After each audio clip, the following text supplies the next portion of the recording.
ဆရာဆရာမတို့အားလုံးမင်္ဂလာပါဒီနေ့ကတော့ subject teachers တွေအတွက် International House ရန်ကုန်မန္တလေးကသတင်းကောင်းလေးတစ်ခုပါပါစေ။အရင်တုန်းက International House ရန်ကုန်မန္တလေးရဲ့ teacher training programs တွေက English language teachers တွေအတွက်ရည်ရွယ်ခဲ့ပါတယ်။ဒါပေမဲ့ကိုက mathematics, science, social studies အစရှိတဲ့ subject တွေကိုသင်ကြားတဲ့ဆရာဆရာမတစ်ယောက်ဖြစ်တဲ့ကိုယ့်ရဲ့သင်ကြားရေးနဲ့ပတ်သက်ပြီးပိုပြီးထိရောက်ခြင်းနဲ့တိုးတက်ခြင်းနဲ့ဆိုလို့ရှိရင်တော့ International House ရန်ကုန်မန္တလေးက Student Centered Teaching for Subject Teachers STST course နဲ့မိတ်ဆက်ပေးပါရစေရှင်။ကျောင်းသားတွေစိတ်ဝင်စားအောင်သင်ကြားမယ် classroom management ကိုပိုင်နိုင်ရမယ်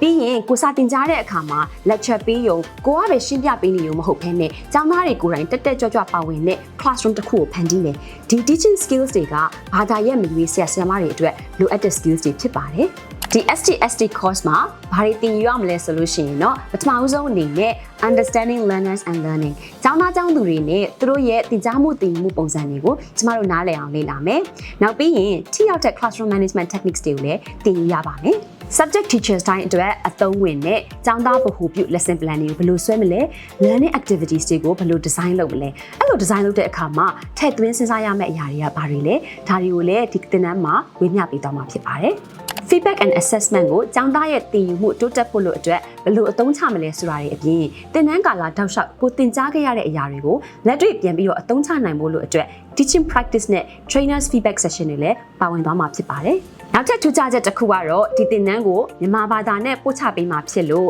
သင်ကြားရေးနယ်ပယ်မှာရှိတဲ့ဘယ်ဘာသာရပ်ကိုမဆိုသင်ကြားနေတဲ့ဆရာဆရာမတွေအားလုံးအခက်အခဲမရှိနဲ့အလွယ်တကူလေ့လာနိုင်မှာဖြစ်ပါတယ်။သင်ကြားတဲ့ဘာသာရပ်ကဘာပဲဖြစ်ဖြစ်ကျောင်းသားတွေကိုယ်တိုင်တက်တက်ကြွကြွပါဝင်တဲ့ classroom ပုံမထိရောက်တဲ့သင်ကြားမှုပုံမကောင်းမွန်တဲ့သင်ယူမှုရလဒ်တွေကိုဖန်တီးခြင်းနဲ့ဆိုလို့ရှိရင်တော့ International House ရန်ကုန်မန္တလေးရဲ့ Student Centered Teaching for Subject Teachers STST course ကိုတက်ရောက်ဖို့ဖိတ်ခေါ်လိုက်ရပါတယ်ရှင်။